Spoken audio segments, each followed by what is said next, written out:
G'day, I'm Peter Fritz and welcome back to another episode of Photography in 3 Minutes. Last time we talked about golden hour and why it is so gorgeous and why it's so desirable by most landscape photographers. This time we're going to talk about blue hour.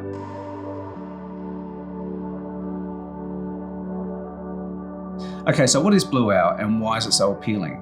Well, blue hour is that period after the sun has gone down or just before it comes up, and it's typified by really muted cool light on the scene and a very rich blue sky above it, typically with a band of orange or pink on the horizon line as the sun is about to rise or after it has just set.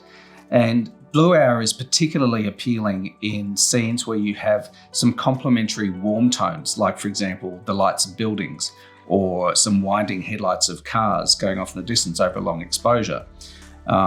It's used to great effect in a lot of Arctic photography, where you have ice in the foreground and you have snow-capped mountains in the background with rich blue sky above it, dark blue sky, and just that faint glow of pink or orange on the horizon line, or maybe hitting the underside of clouds before the sun comes up or after it's gone down.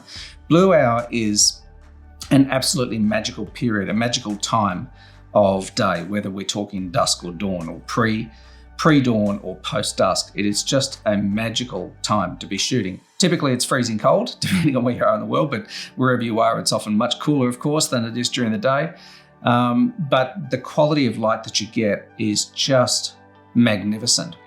And it also lends itself to beautiful streaking clouds or movement in water, because of course your exposure during those times of day are going to be a lot longer, especially if you're shooting at base ISO, like 100 ISO, and you want a reasonable amount of depth of field in your image. So you're shooting at f8, 11 or 16, something like that. So you're going to end up with long exposures, which is fantastic for getting movement in clouds or water. Just make sure your camera's locked off nice and securely on a tripod, and always use a timer or a remote control for triggering your shutter so you don't get any last minute shake in your camera when you hit the shutter.